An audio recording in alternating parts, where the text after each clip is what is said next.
Welcome to Successful Parenting, where we, Jackie Rue and Robin Choquette, share practical skills for families to build resilience and healthy connections. As practicing professionals and parents ourselves, we hope this podcast is a resource for parents to grow, reflect, and learn more about themselves and their children. Our approach is simple, tangible, and most importantly, we lead with compassion for the integrity of the families we serve. This podcast should not be taken as medical advice and is intended for informational purposes only. We love our work and we can't wait to watch families gain confidence and open themselves up to new ways of successful parenting. Hello, Robin. How are you doing? I am good. How about you? I am doing. I'm in the middle. We do like a lot of like sheep scales and a lot of different scales to rate how we're doing. And I'll say I am floating today. I am just floating. Why are you floating today? Well, you know what? I've got a motto for today of, just try not to stress about stuff you can't control. And, there's a lot of stuff going on and I am trying to just appreciate the small stuff. And I'm really just kind of in a floating mode. I think sometimes I find myself in like a stress mode or a underwater mode, but today I'm just floating. Interesting. Interesting. Let me think where I am. So you get underwater, floating, caught in a riptide. Where would you say you feel? Or riding the waves. Riding the waves is another one. Maybe riding the waves, because I feel like that's kind of like I'm not doing a lot, but do you know what I'm saying? I'm just kind of doing what I need to do. Today, I'm not like stressing out. It's a Sunday, I'm just kind of riding the wave. I like that. What? Okay. I'm just going to sit back and let you do the show today because since you're riding the wave and I'm just kind of floating, clearly you need to take over. But with that being said, I love our guest speaker today and it's interesting, she is like somebody that comes in like any challenging family I have. If she's in my corner, the family she does wonders. I mean, she does magic with kids and families just celebrate her every time they meet her. And it's interesting, just to start off on a story. This is one example how Ashley Berger's helped me in my work. And she's taught me so much. We had a family and the parents came in and they were like, we're just so frustrated. Our child is lying. They're lying about everything. We can't trust them. We can't understand where they're coming from. They're stealing, they're lying. And we just have we're scared we've done something wrong with our parenting. And kind of the liar, pants on fire thing. And like sticky fingers too, right? Liar, pants on fire, sticky fingers. And I've consulted with Ashley on some of these cases because, I don't always know what to do. And Ashley said it's not about lying or stealing. It's about what's the need, right? And how is the child viewing the situation? And she said so often lying is really about kind of the child's perspective and what they need and how they're trying to get it. And every time I talk to Ashley, I learn more. So I'm excited to introduce Ashley Berger tonight and just talk a little bit. Ashley Berger's worked on my team for a while and she's worked in schools and different settings. And every time I have a family that's dealing with challenges, and when I say challenging family, I mean a family that's in it deep. They care, they're passionate, and they just want to do whatever they can for their child. I call Ashley and I'll tell you what, it's like magic dust. I mean, somehow she makes it happen. And so I'm excited to introduce her tonight. Oh, well, I'm excited to meet you, Ashley. Welcome. Thank you, guys. A really big introduction. I hope I live up to that. Thank you guys for having me here. I'm excited to be on the podcast. Okay, so I'm excited to find out. What's your background? Kind of tell us about how you got here and what you do.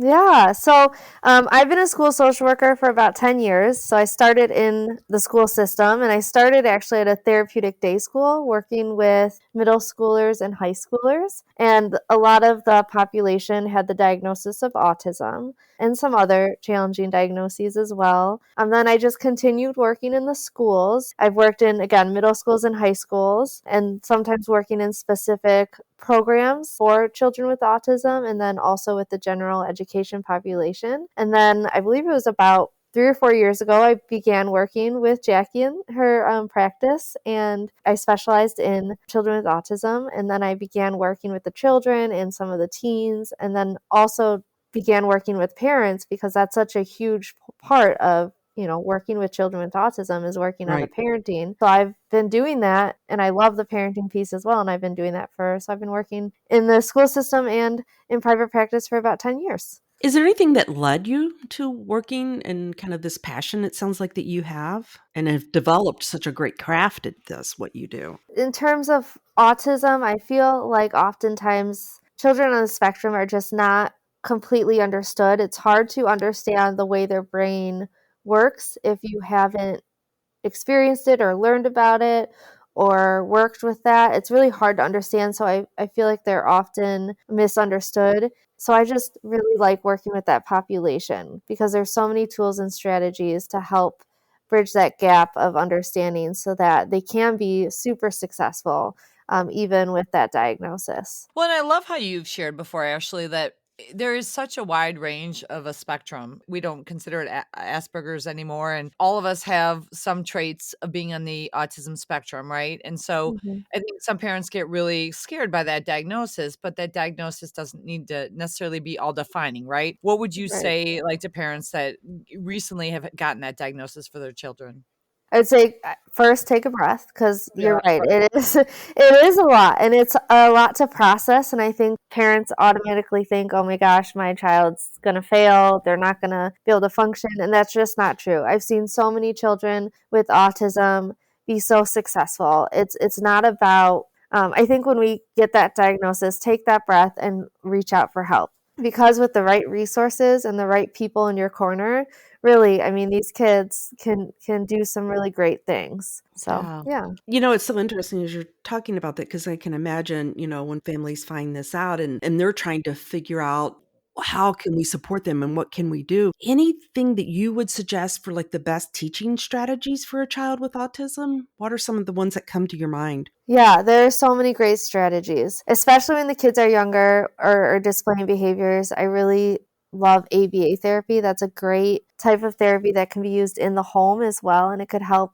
parents learn how to structure things in the home, help them work on some of those difficult behaviors. And if you start when they're young, it really helps them grow. So that's a really great one. Can you tell our listeners what ABA is? Yeah, so advanced behavioral therapy, when children are displaying some behaviors, it's they identify what is that function of the behavior and how can we give those children replacement behaviors and motivators to help them learn a new skill and more of those expected behaviors that will help them function better as children and into their adulthood. Is that typically done in the home? Yeah, typically ABA is done in the home. It's a specialized, you have to be certified as an ABA therapist, but it's really about behavior therapy and behavior training. And it's really wonderful for those really challenging behaviors, and especially when parents are struggling in the home. Well, and I love how you talked about kids with autism can be successful. And one thing you've taught me, Ashley, is just because kids think differently, act differently, doesn't mean it's wrong or doesn't mean it's not going to be successful. I mean, I know I was a child that, I can be rigid in my thinking and I can think different and act different. And it doesn't mean it's wrong. And I've been very successful in my career, even though I'm not like the typical kid that would do well in like a educational setting in elementary or middle school. Do you think that children with autism have a different like brain makeup? Do you think their brain works differently than the brain of a typical child? Like, what is your thoughts on that? Yeah, so, and that's the thing about autism. The brain, it does work a little differently. So if we think about autism and how it impacts children and adults or teens, all the stuff that we kind of are born with, like some of the natural social skills that we are born with, like understanding nonverbals, having empathy, it just happens, right? We don't necessarily have to go through a class or go through specific training to learn about empathy. A lot of us are just born with that naturally. But children with autism, oftentimes they have to learn all of these skills, right? So when we talk about like rigid thinking or the black and white thinking, some of the social communication, it just is different. And it's not bad because they can learn it. It's just a different way of teaching it. And it's understanding that, hey, this is a skill deficit.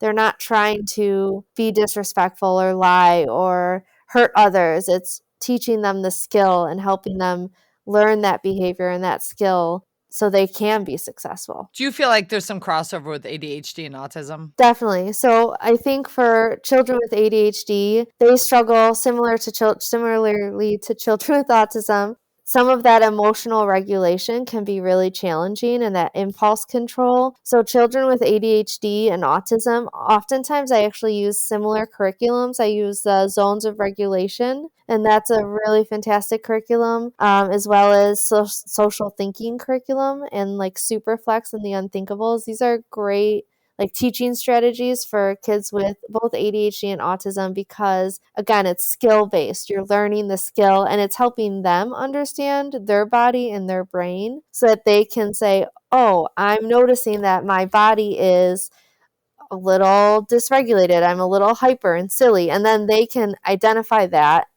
pause, and use strategies to work with that. Otherwise, they may not have ever learned, like, oh, my body is trying to tell me something. And I think that's a really big part of teaching children with autism and ADHD how to stay regulated, is helping them understand what their bodies are actually trying to tell them. You can empathize, you just don't express it in the same way that someone else might. So, and that's where I think people get thrown off. I can be empathetic, but I might not display the same reactions that someone else might. So then you kind of clue in like, oh, well, they're not empathetic. It's not that I'm not empathetic, that maybe I'm not displaying the emotions the way you would like me to do.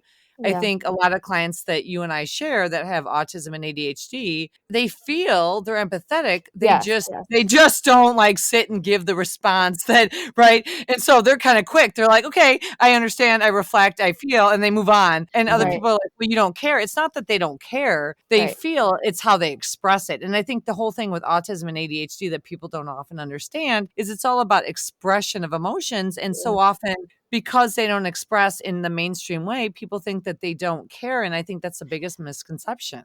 Yes, I'm glad you said that and clarified that, because you're absolutely right. They do care and they do have those feelings, but how they verbalize it is different, and also how they interpret it is different, right? So they might interpret someone else's emotions a little differently as well, and that could impact how they respond as well. So that's important to remember. Can you give us an example of that when you're saying, that they can interpret situations a little bit differently? So, for example, a parent that might have a stern tone of voice, they might interpret that as yelling, right? And then they become upset emotionally because they think they're being yelled at. Whereas as a parent, we might be like, well, my tone of voice was just kind of stern. So I think it's just understanding that, knowing the difference between a stern tone of voice, yelling tone of voice, and again, teaching that skill. What is the difference between these different tones of voice, between the way that adult is expressing emotions? So it's helping them understand the differences between those things, because sometimes they don't always understand that, or they might take it the wrong way, because also emotions might make them, some kids might feel uncomfortable seeing other people's emotions. Right. So if that happens as well, they're more uncomfortable, and then they're not, thinking about it as much, and then they might not respond. Like Jackie said, they're not going to respond the way maybe we would expect them, because they're also uncomfortable with the display of emotion. And they really kind of draw back or disengage in some ways because they are so, just uncomfortable. I just remember working with this young lady. She was college age, and she had a party, a birthday party or something. I can't remember, but people had given her gifts, and every gift that she had received, she went and said, thank you. Well, after the party, the mom really wanted her to write thank you notes. And it was a big issue because the kid said, I already said thank you. And the mom said, but you still write the thank you notes. And she really struggled because she said, I said thank you. Why do I need to do this again? And I think that's what we see, right? It becomes very literal. I said thank you. Why do I need to say thank you again? This doesn't make sense. And that literal, and I'm glad you pointed that out, because sometimes that literal communication styles, that can cause conflict, right? Just like what you're saying. And I think for parents, they might see it as disrespectful, but really it's, how are they thinking about this situation? And sometimes they are just thinking very literally about it. They get stuck on that. And also even like writing thank you notes, right? That's something that is expected for someone with autism. they might not understand why that's, like you said, why would we do that when I already said thank you. So that's a great example. Yeah. What about parents who have autism themselves? Yeah, so and that's a great question, because I think sometimes parents, they might need specific strategies, right? So if parents have autism as well, they might need visuals, they might need charts, they might need like tasks lists that help them function, and that's okay.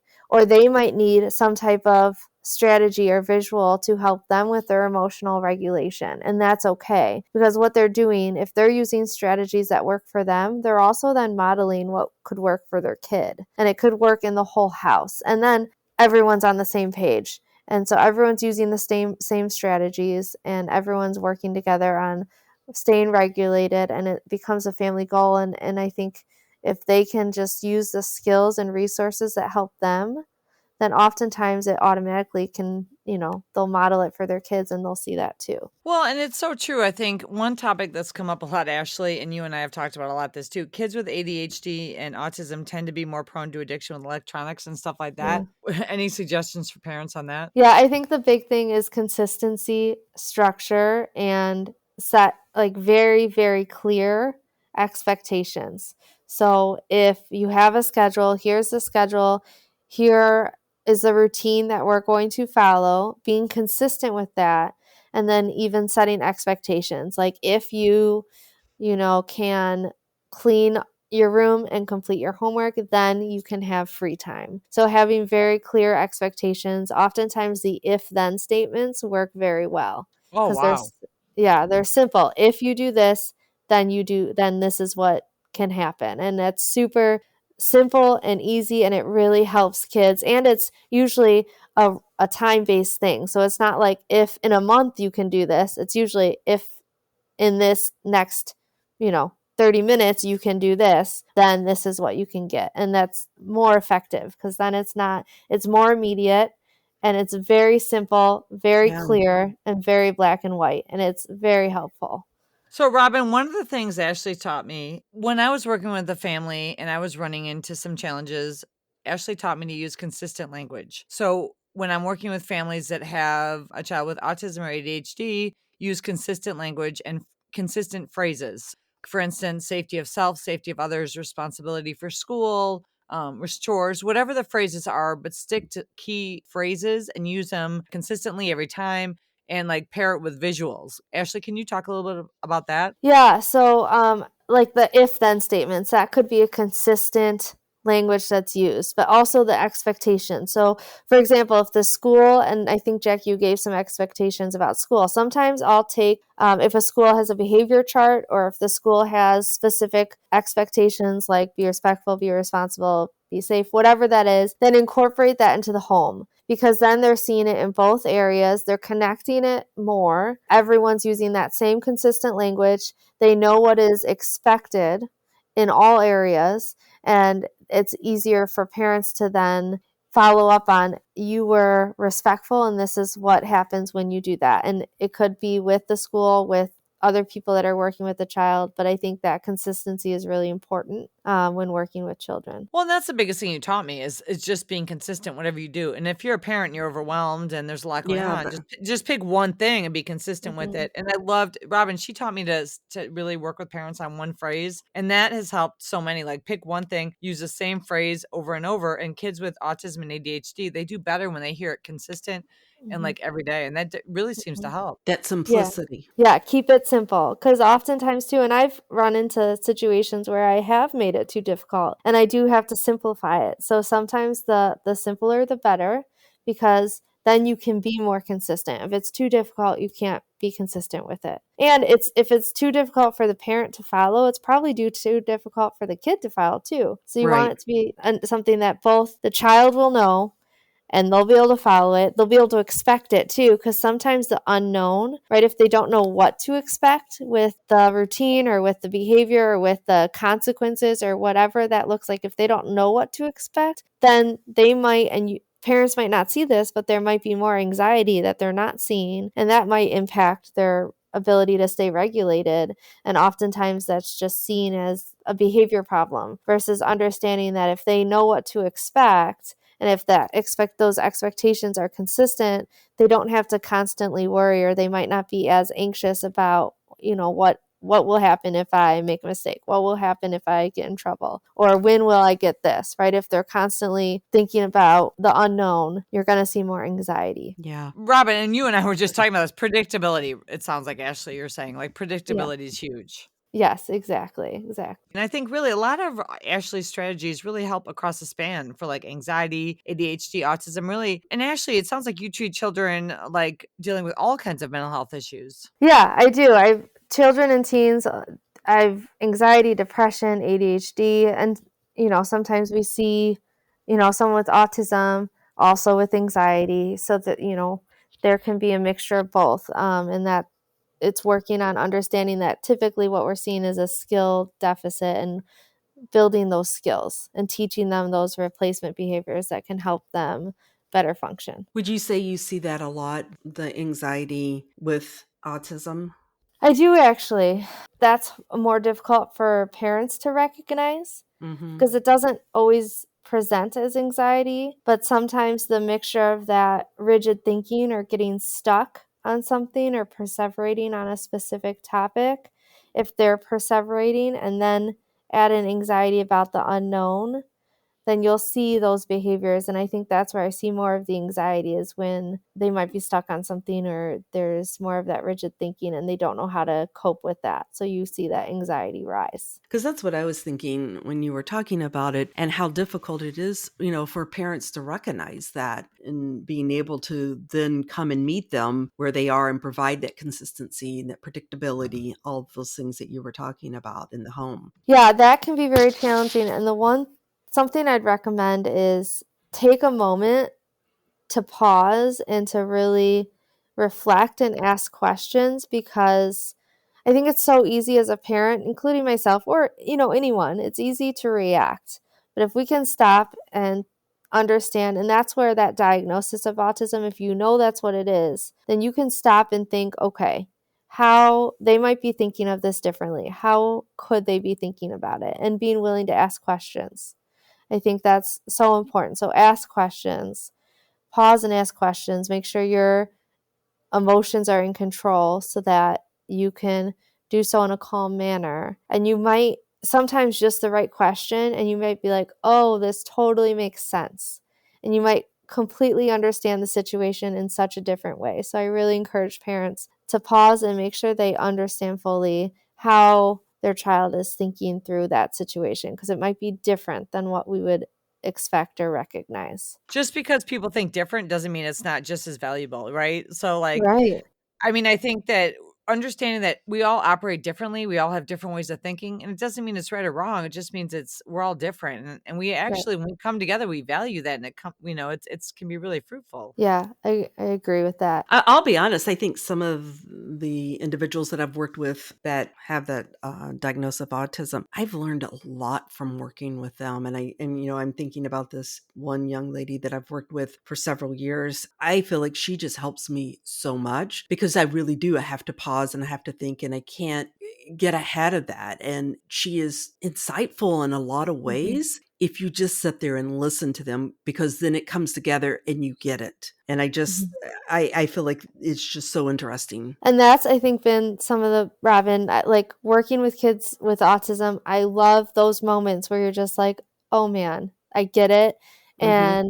And then you really understand the child. And then there's so many strengths, and you see their strengths and their knowledge. And it's just such a great feeling to be like, okay, I get how you're working. And then you can really just acknowledge the child for who they are and really respect and understand and value everything they have to offer. Because you're absolutely right. I've learned so much from my students with autism, and can be just, they're amazing, amazing kids. And I really enjoy working with this population. Yeah. And they just love when you get them. They Yeah. absolutely, because I think so often they don't find that. Mm-hmm. Well, and I think we have a little bit of it in all of us, right? Like, I mean, we all can relate when it comes down to it. I think we all feel like we have to be rule followers and do things a certain way, but when we really stop and connect, we see it. Ashley, you're always so great to have on, and we're going to end the show with some funny questions. Are you ready? Okay, go ahead.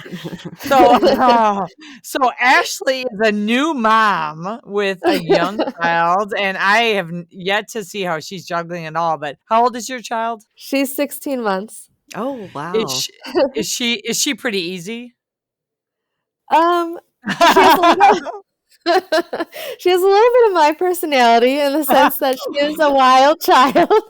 She cannot stop moving, and I wonder if, I don't know, she just is climbing things. And I love her. She makes my day so much better. But she definitely is very courageous and very much like, what can I climb? Where can I go? What can I explore? Which is super adorable. So, Jackie and I always laugh about some of our great parenting moments. So, Jackie, ask your question. Well, okay, Ashley, please tell me you've screwed up at least one time as a parent. Oh my God, yes. please share, because we love being real. And Robin and I have shared how we've screwed up every part of our parenting in different ways. But do you have any good parenting mistakes to share? Oh my gosh, tons. But let's see here. I mean, this morning I put her shirt on backwards, so that's something. Let's see here. Oh my gosh. She never wants to, she hates getting her diaper changed right now.